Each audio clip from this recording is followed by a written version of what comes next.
Good morning students. हम BSc second year का second paper differential equation second paper ये शुरू कर रहे हैं।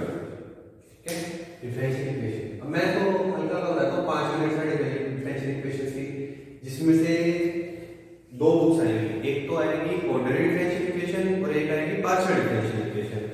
ठीक है, ऑर्डिनरी और पार्शियल डिफरेंशियल इक्वेशन में से आज हम शुरू कर रहे हैं ऑर्डिनरी डिफरेंशियल इक्वेशन। उससे पहले मैं आपको कुछ डिफरेंशियल इक्वेशन के बारे में बता देता हूं। डिफरेंशियल इक्वेशन की डेफिनेशन है एक इक्वेशन जो independent variable, dependent variable and dependent variable के अवकलन गुणांक के मध्य संबंधित हो, उसको डिफरेंशियल इक्वेशन कहते हैं। डिफरेंशियल इक्वेशन की डेफिनेशन है। अब आपको थोड़ा समझाने के लिए मैं बता देता हूं।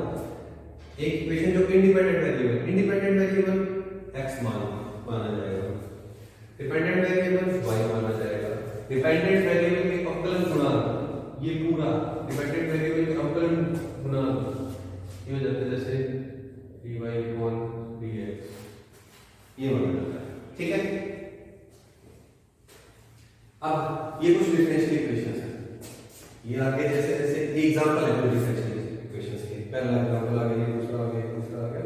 ठीक है, ये कुछ एग्जांपल है, 7 एग्जांपल रखेंगे कि आगे जैसे जैसे आएंगे मैं आपको बताता हूं। अब डेफिनेशन समझ आ गई।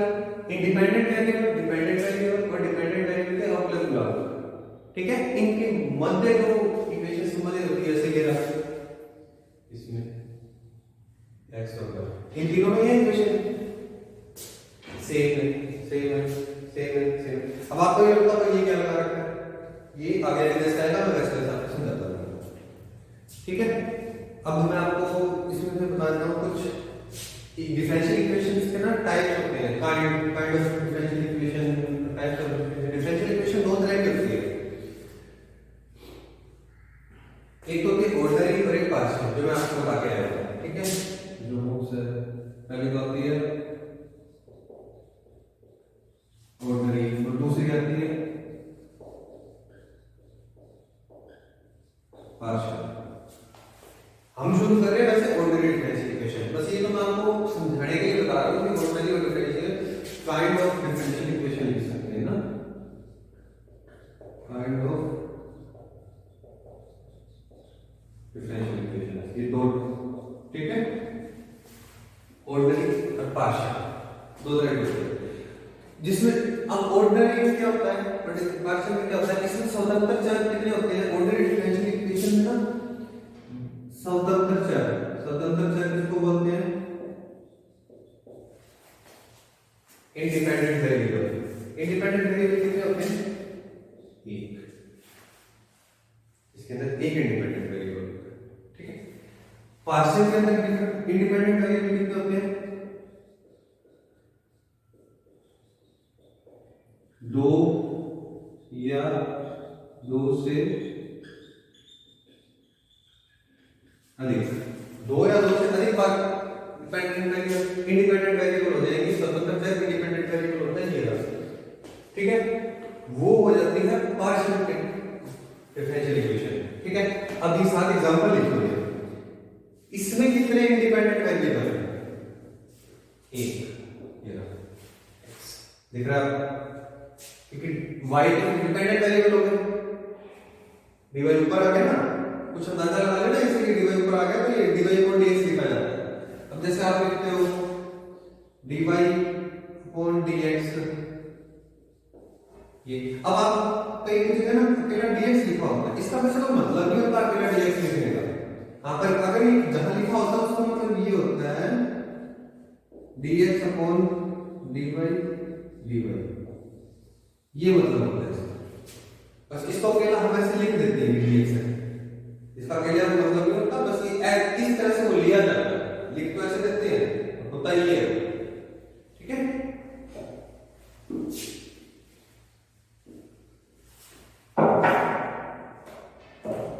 अब मैं आपको क्या बता रहा था, हाँ स्वतंत्र चर।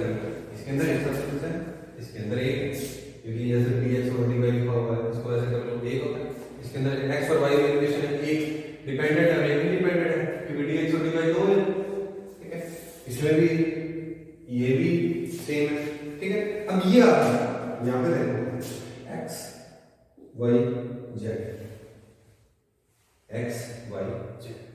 ये रह जाएगा। इसके अंदर x y z 3, इसमें डिपेंडेंट वेरिएबल z है, ऊपर आ गया, y x भी है और y भी है, दोनों आ गए, ये दोनों आ जाते हैं इंडिपेंडेंट वेरिएबल। इसमें भी सेम चीज है, ये रहा z ऊपर वाला डिपेंडेंट वेरिएबल आ गया, ये नीचे x और y इंडिपेंडेंट वेरिएबल आ गए। इस वजह से क्या होगा, ये पार्शियल डिफरेंशियल इक्वेशंस होगी, ये जो होंगी ये दोनों पार्शियल डिफरेंशियल इक्वेशंस होंगी और ये होंगी ऑर्डिनरी डिफरेंशियल इक्वेशंस। ठीक है, इतना समझ आ गया। अब इसके बाद में ऑर्डिनरी डिफरेंशियल इक्वेशन में दो तरह के होते हैं, आगे मैं आपको काइंड ऑफ डिफरेंशियल इक्वेशंस ही समझा रहा हूं। ऑर्डिनरी डिफरेंशियल इक्वेशंस भी दो तरह की होती है, कौन सी? पहली आती है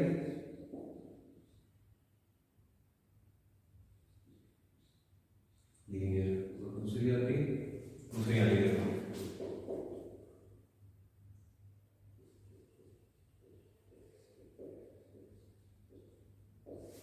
नॉन लीनियर डिफरेंशियल इक्वेशन और non linear differential equation. Ordinary differential equation में दो तरह की होती है, लीनियर डिफरेंशियल इक्वेशन और non linear differential equation. Linear differential equation का मतलब क्या होता है? लीनियर, इसमें आपका उसकी डेफिनेशन बता देता हूं। लेकिन ऐसी अवकलन समीकरण जिसमें डिपेंडेंट वेरिएबल और उसके सभी अवकलन केवल प्रथम घात के तथा डिपेंडेंट वेरिएबल एंड उसके अवकलनों का गुणनफल विद्यमान नहीं हो।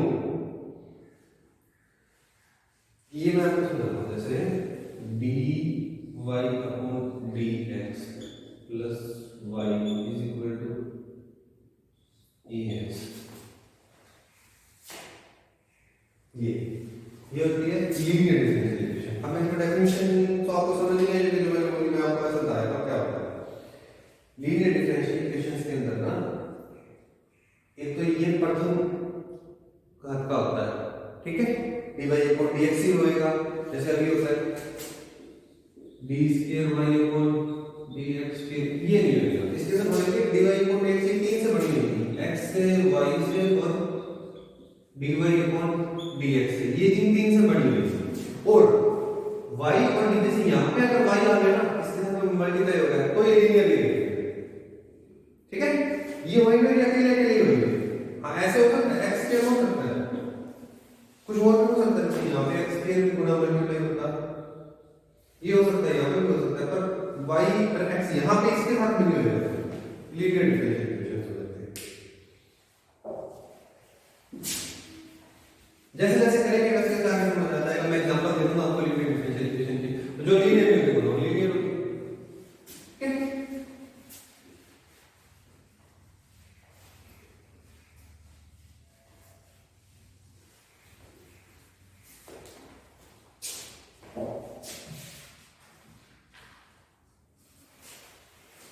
अब मैं आपको बता देता हूं, इसके अंदर नॉन लीनियर एग्जांपल आपको देने की जरूरत है नहीं, क्योंकि जो लीनियर नहीं होती वो नॉन लीनियर होती है। इसके बाद में मैं आपको बताता हूं अपनी डेफिनेशन क्या है, अपने कोर हम करते हैं ऑर्डर, जिसको हिंदी में बोलते हैं कोटि।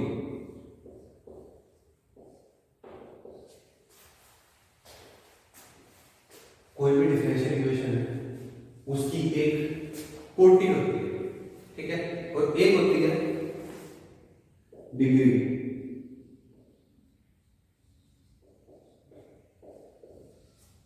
जिसको हम बोलते हैं हिंदी में घात बोलते हैं, ठीक है। अब ऑर्डर और डिग्री, अब ये डिफरेंशियल इक्वेशन सीखिए। इसके अंदर मैं आपको एग्जांपल देकर समझाता हूं कि ऑर्डर और डिग्री कैसे फाइंड करते हैं, ठीक है। पहले ऑर्डर की डेफिनेशन सुन लो। अवकलन समीकरण में विद्यमान उच्चतम अवकलजों की कोटि ही उस समीकरण की कोटि कहलाती है। उच्चतम अवकलजों की कोटि ही उस समीकरण की कोटि कहलाती है। अब जैसे मैं आपको एक एग्जांपल लिखूं,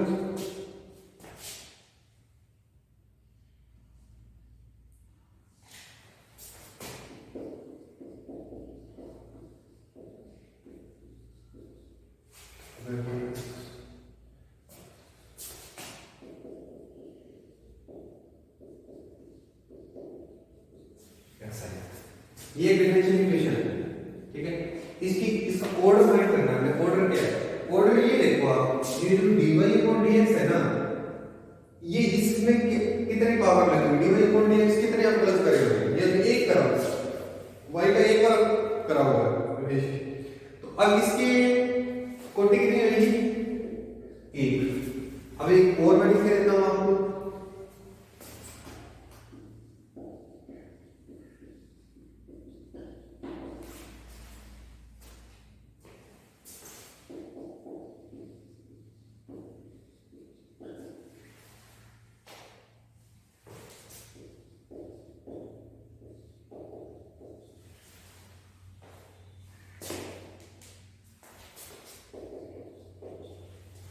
ये इसकी कोटि कितनी होगी? ये ना, इससे बड़ा ये है, इससे ना मैक्सिमम अवकलन, इसने बोला है आपको अवकलन में विद्यमान उच्चतम अवकलजों की कोटि। उच्चतम अवकलन ना ये यहां पे आ गया, ये इसकी कोटि कितनी है? 2। यहां इसकी कोटि आएगी 2 और इसकी आएगी 1, ठीक है। अब ये तो हो जाता है ऑर्डर। अब डिग्री क्या होती है? डिग्री होती है ये जो अवकलन होते हैं ना, इनका परिमेयकरण कर देते हैं, ठीक है। परिमेयकरण करने के बाद में जो इसकी मैक्सिमम पावर होती है ऊपर, जैसे मैं आपको एक एग्जांपल लिख देता हूं,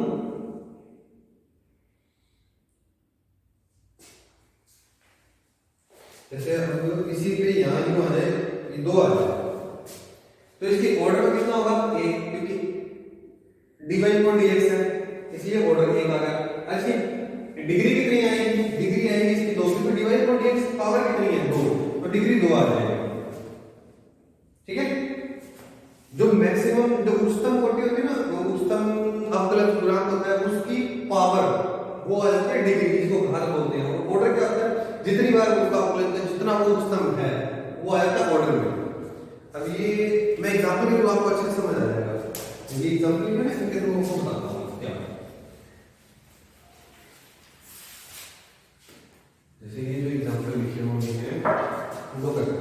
पहला एग्जांपल है dy/dx x + y + -1 up to x + y + 1। इस एग्जांपल के अंदर आप इसकी अगर ऑर्डर फाइंड करने जाओगे, ठीक है, ऑर्डर फाइंड करने जाओगे, इसका ऑर्डर कितना है? 1, और इसकी डिग्री कितनी है?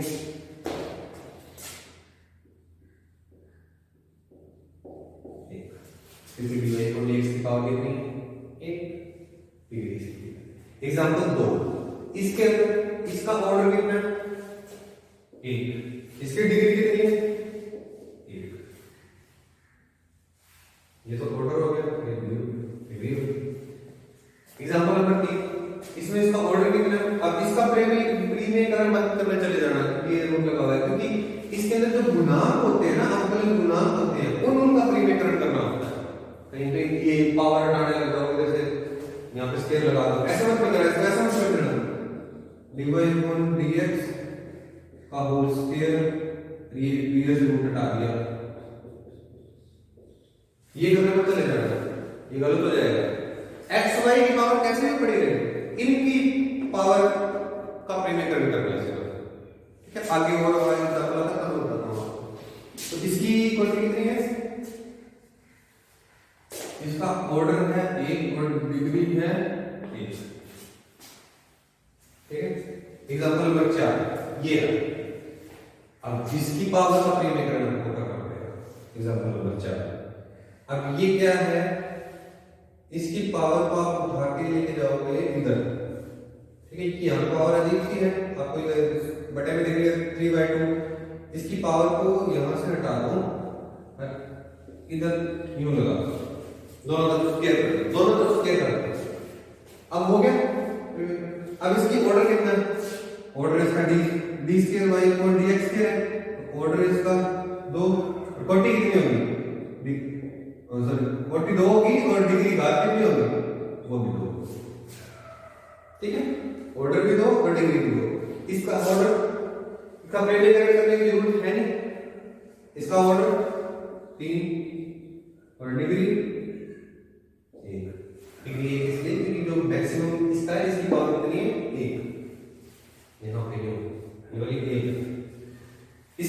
ये एग्जांपल लेते हैं, इसका ऑर्डर 1 डिग्री 1, इसका ऑर्डर 2 डिग्री 1, बस, क्योंकि ये स्केयर है ना, इसका ऑर्डर 2 डिग्री 1। हाँ, पर ये दोनों क्या है, पार्शियल डिफरेंशियल इक्वेशंस है, और ये पांचों की पांचों ऊपर वाली क्या है, ये ऑर्डिनरी डिफरेंशियल इक्वेशंस है। पार्शियल का साइन ये आ गया, ये कुछ साइन से ही पता लगा रहेगा, ये ऐसा साइन बनता है, उल्टा चेहरा बनता है, कुछ ऐसे भी बनाते हैं इसको, थोड़ा और चेंज कर देते हैं, ठीक है। ये रफ कर दो,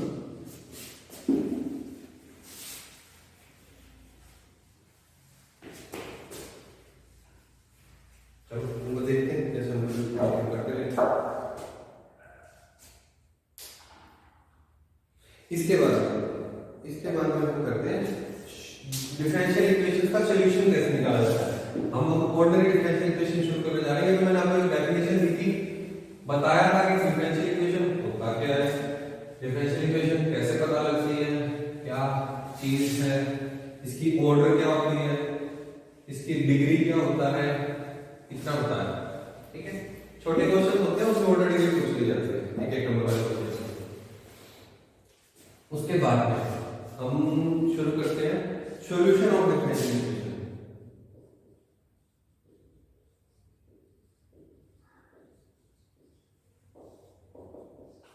ठीक है, सॉल्यूशन में मैं पहला आपको एग्जांपल ले लेता हूं, जैसे सिंपल सा एक एग्जांपल लेता हूं, dy upon dx minus 3y equal to 0। ये डिफरेंशियल इक्वेशन है, ठीक है।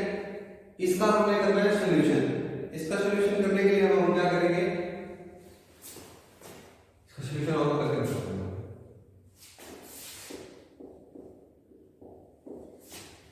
dy upon dx is equal to 3y, इसको इधर ले जा सकते हैं, ठीक है। उसके बाद में y एक तरफ कर लो, x एक तरफ ले जाओ, इसमें x की कोई टर्म नहीं है, dx है, dx उधर चला जाएगा, तो इसको ऐसे कर लेते हैं dy upon y is equal to 3 dx, ठीक है। अब आपको इसका दोनों तरफ समाकलन आपको करना आता है, अच्छे से आप करके आएगा। तो log y is equal to 3x plus log c, ये कांस्टेंट हम लेना पड़ता है, लेते हैं, इसको आकलन करेंगे तो इसके बाद में भी इंटीग्रेशन करेंगे, उसमें ये अलग से कांस्टेंट आएगा, चाहे आप इसको c ले लो, चाहे log c ले लो, तो log c देखोगे तो log की टर्म आ रही है तो मल्टीप्लाई हो जाएगा, इस वजह से log c ले लो, ठीक है। आप इसको इधर ले आओ तो क्या होगा, log y बटा c is equal to 3x। अब log हटाएंगे तो क्या बन जाएगा, e की पावर 3x, सरल बन जाएगा, ठीक है। अब y इज इक्वल टू कितना आ गया, c e की पावर 3x। ये डिफरेंशियल इक्वेशन का सॉल्यूशन आता है, ठीक है। ऐसे सॉल्यूशन किया जाता है इसका। ये तो एक सिंपल सा एग्जांपल था, आगे जैसे जैसे आगे हम बढ़ते रहेंगे वैसे वैसे आपको समझ आता रहेगा, ठीक है। अब इसका मैंने आंसर क्या निकाला था, y इज इक्वल टू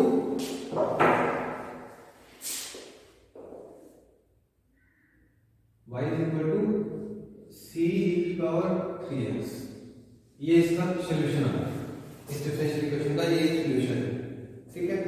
अब जैसे और दूसरा एग्जांपल और ले लूंगा, dy upon dx is equal to cot x ले लिया, ठीक है। cot x ले लिया तो इसमें क्या करेंगे हम, इसमें वही करेंगे, cot x को इधर रखेंगे, dx इधर ले आएंगे, dx इधर ले आएंगे, y की कोई टर्म है नहीं इसके अंदर हमारे पास में। उसके बाद में ये ऐसे करेंगे, यहां तक लिखा dy is equal to cot x dx। अब इसका दोनों तरफ इंटीग्रेशन कर देंगे तो y इज इक्वल टू, इसका क्या होता है, इसका इंटीग्रेशन कैसे करते हैं, इसका इंटीग्रेशन करते हैं cot क्या लिखते हैं, cos upon sin, cos upon sin लिख लिया।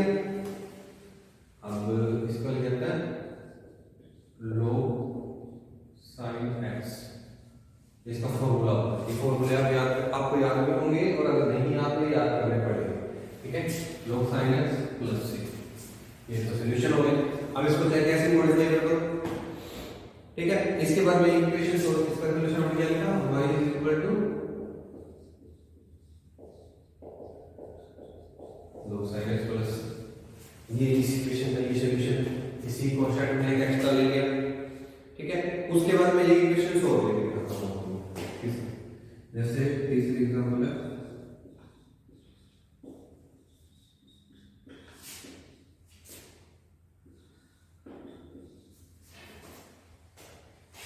ठीक है। ये इसका सॉल्यूशन क्या होगा, ये ना लेंगे, इसकी जगह जैसे ये ले लो,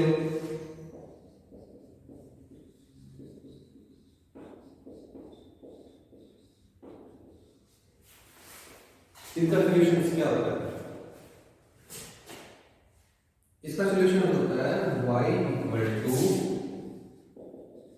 a cos kx plus b sin kx, ये इसका सॉल्यूशन होता है।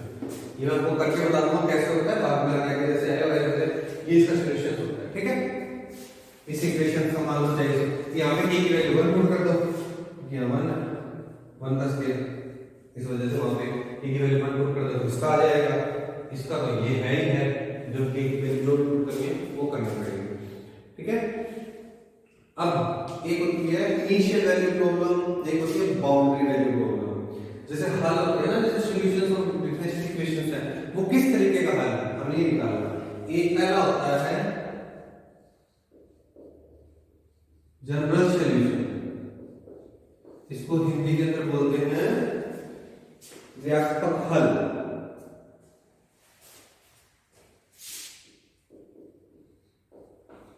इसकी क्वांटिटी कितनी है, ऑर्डर 2 है, इसके अंदर कांस्टेंट कितने आएंगे, 2, ठीक है। इसकी क्वांटिटी 2 है, इसके अंदर कांस्टेंट भी 2 आएंगे, जब इसका सॉल्यूशन निकालेंगे, ये होता है जनरल सॉल्यूशन, ठीक है। जैसे इसकी ऑर्डर 1 है, इसके अंदर कांस्टेंट कितना है, 1, व्यापक हल, ये इसका एक व्यापक हल, इसका ये व्यापक हल, जनरल सॉल्यूशन, ठीक है। क्योंकि इसके अंदर ऑर्डर कितना है, इसका ऑर्डर 1, इसका ऑर्डर 1, इसका ऑर्डर 2, ऑर्डर ये वाला ऑर्डर, डिग्री नहीं, डिग्री तीनों में 1 है, ऑर्डर 1 1 2, जितना ऑर्डर होगा उतने कांस्टेंट, एक कांस्टेंट, इसके अंदर एक कांस्टेंट, इसके अंदर एक और एक 2 कांस्टेंट, क्योंकि इसकी डिग्री 2 ऑर्डर होगा, तो वो एक जनरल सॉल्यूशन कहलाता है। आगे जनरल सॉल्यूशन समझ, इसके बाद में दूसरा होता है पर्टिकुलर सॉल्यूशन, जिसको हम हिंदी में बोलते हैं विशिष्ट सॉल्यूशन, ठीक है।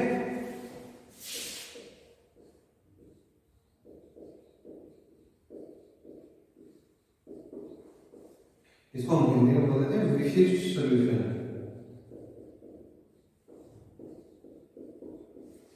ये कैसे होता है, a की कोई वैल्यू पुट कर दी, b की कोई वैल्यू पुट कर दी, जैसे हम मानते हैं यहाँ पे a is equal to 1 put कर दिया और b is equal to 0 put कर दिया, क्या आएगा y वैल्यू, ये k को कांस्टेंट मत मान लेना, ये k तो इस इक्वेशन के लिए ये है, ये कांस्टेंट नहीं है ना, ये आपको पता ही है इंडिपेंडेंट वेरिएबल हो गया, ये डिपेंडेंट वेरिएबल हो गया, ये cos और sin हो गए, तो बचा क्या, ये एक, ये तो हम अलग से लेके आते हैं, ये होते हैं कांस्टेंट। ऐसा नहीं है कि आप a को कांस्टेंट मान लो, ये यहां पे ये दे रखा है, इसमें ये दे नहीं रखा, तो इसको कुछ मत पुट करो, ये हो जाएगा, ये लो, ये अब इसका सॉल्यूशन है, ये अब इसका सॉल्यूशन है। अब यहां पे क्या आएगा, ये इसके सॉल्यूशन में ये हट जाएगा, ये लो। अब यहां पे हमने a पुट कर दिया 1, b इक्वल टू 0 पुट कर दिया, तो ये भी इसका सॉल्यूशन होगा। तो ये कौन सा सॉल्यूशन होगा, पर्टिकुलर सॉल्यूशन होगा, मतलब पर्टिकुलर कांस्टेंट नहीं होते, कांस्टेंट की कोई वैल्यू पुट कर दी जाती है, किसी ना किसी तरीके से निकाल दी जाती है, ठीक है। एक होता है, इसके बाद में विचित्र हल, ये विचित्र युक्त है, इसको इंग्लिश में क्या बोलते हैं पता नहीं, सिंगुलर सॉल्यूशन बोलते हैं, क्या बोलते हैं, सिंगुलर सॉल्यूशन बोलते हैं। जब तक ये आगे वाली टाइप में उसमें कराया जाएगा, ये शायद आपकी 4th यूनिट की आ जाती है, 4th चैप्टर में आ जाता है, ये आगे आएगा, वैसे वैसे करेंगे। एक और इसके बाद ये 3 तरह के हल होंगे, इसके बाद में 2 तरह की प्रॉब्लम्स होती है इसके अंदर, एक तो होती है I V P, initial value problem, ठीक है। किसी एक पॉइंट पे दी गई, कोई एक पॉइंट दिया, जैसे आपको दे दिया y 0 = 1, ठीक है। चलो मैं ये तो आपको ढंग से समझाता हूँ। ये सॉल्यूशन समझा के जनरल सॉल्यूशन क्या होता है, कांस्टेंट रेंज है जिसमें, तो कांस्टेंट कितने हो जिसमें ऑर्डर हो वो कांस्टेंट हो। पर्टिकुलर सॉल्यूशन कौन सा होता है, पर्टिकुलर सॉल्यूशन इसके अंदर कांस्टेंट की को वैल्यू पुट कर दी जाती है, दे रखी होती है क्वेश्चंस में या फिर ये सिंगल सॉल्यूशन, ये मैं आपको आगे आएगा तब करा दिया जाएगा, ठीक है। उसके बाद में ये मैं टोके में आपको कराता हूं इनिशियल वैल्यू प्रॉब्लम और बाउंड्री प्रॉब्लम,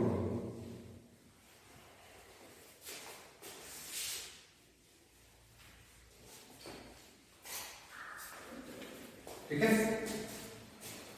इसमें हम इनिशियल वैल्यू प्रॉब्लम, जैसे अपने एग्जांपल को ही ले लेते हैं वापस, d² / dx² plus k² y = 0। इसका आंसर क्या निकला था हमारा, ये केस क्या रहा, इसमें आप कंफ्यूज होते होंगे। केस क्या रहा, y = a cos x plus b sin x, ये सॉल्यूशन है। ये सॉल्यूशन हमें निकाला नहीं है, मैं आपको निकाल के भी दिखा सकता हूँ। ये सॉल्यूशन पता है कैसे निकाला जाता है, इसमें हम y का एजम्पशन कर लेते हैं ex मान के निकाला जाता है, ठीक है। एजम्पशन कर लो, उसके बाद एजम्पशन माना जाता है,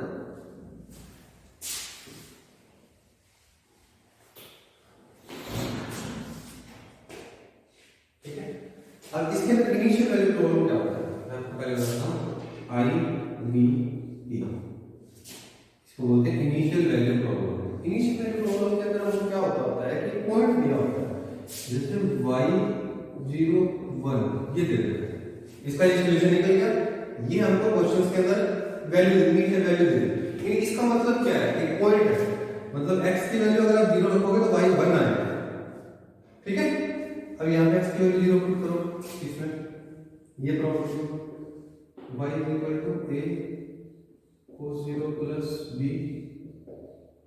sin 0, y y की वैल्यू 1 आएगी ना, तो y भी 1 पुट कर दो, cos 0 = 1 sin 0 = 0, a की वैल्यू दे देना, a की वैल्यू 1 निकल गई, ठीक है। तो b की वैल्यू इसके अंदर आप निकाल ली है हमने, जैसे y डैश 0 = 0, ठीक है। तो अब इसको डिफरेंशिएट कर दो एक बार, क्या है ये छोड़ दो, जैसे a की वैल्यू 1 आ गई तो ये a की वैल्यू यहां पुट कर देंगे, तो वो आंसर निकल जाएगा y = 1 हटा दो cos x, ठीक है। अगर यहाँ पे k होता तो cos x आ जाता, यहाँ पे होता तो k स्क्वायर होता तो ना कि k, ठीक है। ये मेरा कंफ्यूज हो जाओगे, इस वजह से हटा दिया। इसके बाद में होती है दूसरी प्रॉब्लम आ जाती है बाउंड्री वैल्यू प्रॉब्लम।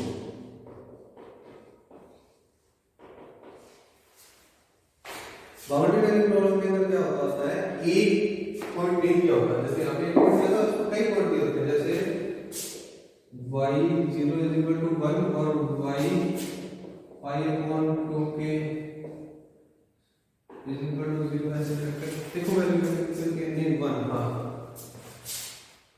1, ये क्या हटा, ये 2 पॉइंट दे बस, एक से ज्यादा नहीं। Boundary value problem. अब इसमें क्या होगा, इसके अंदर पहले a की वैल्यू फाइंड करो, फिर b की वैल्यू फाइंड करो, इससे भी अंदर आ जाएगा y = cos x plus sin x, ये आ जाएगा, ठीक है। इसके अंदर k को छोड़ ही दिया, इसके अंदर दोनों की वैल्यू 1 1 आ जाएगी, ये आ जाएगा, ठीक है। बाउंड्री वैल्यू प्रॉब्लम और इनिशियल वैल्यू प्रॉब्लम ये धीरे धीरे आपको समझ आ जाएगा, जैसे आप करते रहोगे क्या सोल्यूशन निकालना था।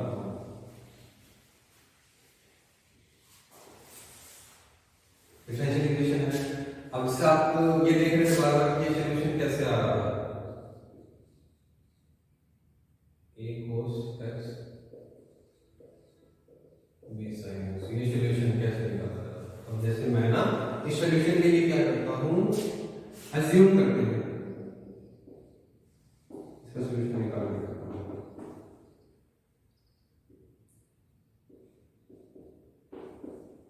y is equal to ex, ठीक है, y is equal to x मानना। अब dy upon dx कितना होगा, ex differentiation, b square y upon dx कितना होगा, ex, ठीक है, निकल गया। अब इधर y की वैल्यू और dx की वैल्यू फुलफिल कर दो तो ये निकल आता है।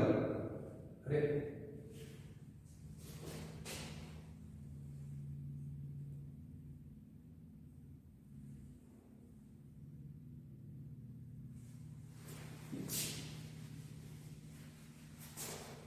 ये है केस e की पावर लैम्डा x, ठीक है।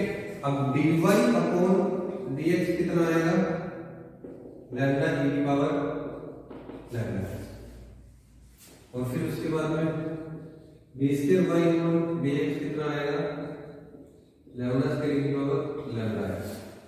ये केस स्क्वायर। अभी ये केस स्क्वायर की आपको वैल्यू नहीं पता, इस लैम्डा हमने अजम्पशन की है कि लैम्डा यहां पे आएगा, ये आ गया। अब ये वैल्यू इसके अंदर पुट कर दो, यहां पे ये वैल्यू पूरी की पूरी, ठीक है, और y की वैल्यू भी इसमें पुट कर दो, क्या आ जाएगा, वो इस इक्वेशन में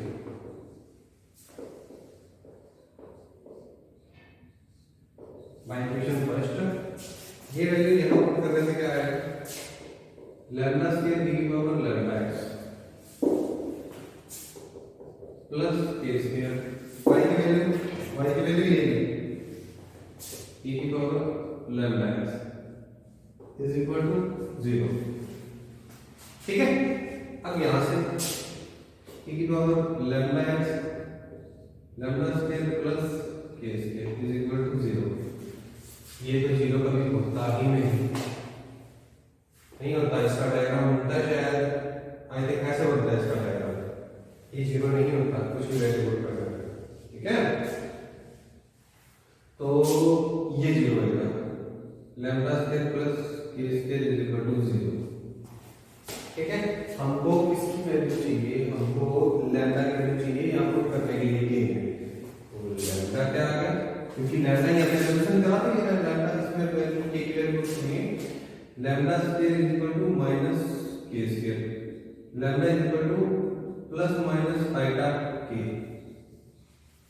ये लैम्डा की वैल्यू आ गई, लैम्डा की दो वैल्यू आ गई, तो plus iota k minus iota k, ठीक है, वो हम यहां पुट कर देते हैं। तो y की कितनी वैल्यू आ जाएगी, y की दो वैल्यू आ जाएगी, एक तो e की पावर आइटा kx और एक दूसरी e की पावर माइनस आइटा kx, ये y की वैल्यू आ जाएगी। सॉल्यूशन फिर भी नहीं निकला। अब सॉल्यूशन कैसे निकालना है, इस सॉल्यूशन तक पहुंचना है, इस सॉल्यूशन तक कैसे पहुंचना है, हम y को लिख देते हैं, एक हमने माना कांस्टेंट 1 c1 कांस्टेंट मान लिया, e की पावर आइटा kx, दूसरा हमने कांस्टेंट ले लिया c2 e की पावर आइटा kx माइनस 1, ये सॉल्यूशन निकल गया इस इक्वेशन का, ये सॉल्यूशन है, ठीक है। अब ये सॉल्यूशन है, तो इसको अब इसमें हमने चेंज करा होगा सॉल्यूशन से, ये भी मान लो इसको आगे कर लो। अब आप चीज जानते हो, फॉर्मूला होता है e की power a plus iota b का फॉर्मूला क्या होता है, e की पावर a तो रह ही जाता है, e की पावर आइटा b को हम बोल देते हैं cos b plus iota sin, या फिर इस तरह से e की पावर आइटा b को क्या लिख सकते हैं, cos b plus iota sin b, ये की पावर 8 आ रहा है ना, इसको 0 कर दो तो ये 1 हो जाएगा, किसी की पावर में 0 1 होती है तो ये हट जाएगा, 3 बन जाएगा, वही बात है कर रखी। तो अब इसको चेंज करो, यहाँ पे हमारे पास क्या है आइटा kx, तो y c1 cos kx plus iota sin kx plus c2 cos kx minus iota sin kx, minus iota sin kx क्यों, यहां cos minus theta is equal to cos theta और sin minus theta is equal to minus sin theta. उस हिसाब से ये minus अंदर रहेगा तो बाहर आ जाएगा, ठीक है, माइनस करके रखे ना अंदर तो वो बाहर आ जाएगा। अब cos को एक तरफ कर लो, sin एक तरफ कर लो, c1 plus c2 cos kx plus iota c1 minus c2 sin kx, c1 plus c2 cos kx ये निकलो और sin kx ये माइनस का ये माइनस आ गया आइटा ये, ठीक है। ये कुछ दिखता है कि मिलता जुलता इसलिए कि ये कांस्टेंट मान लिया a और ये पूरा एक आ गया इसमें ये कांस्टेंट मान लिया b,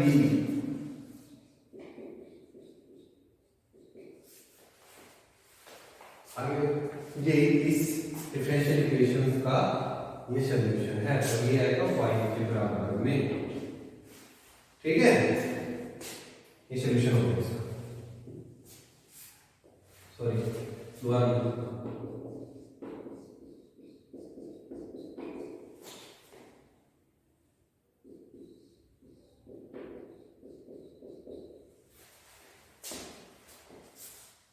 ठीक है, आगे तो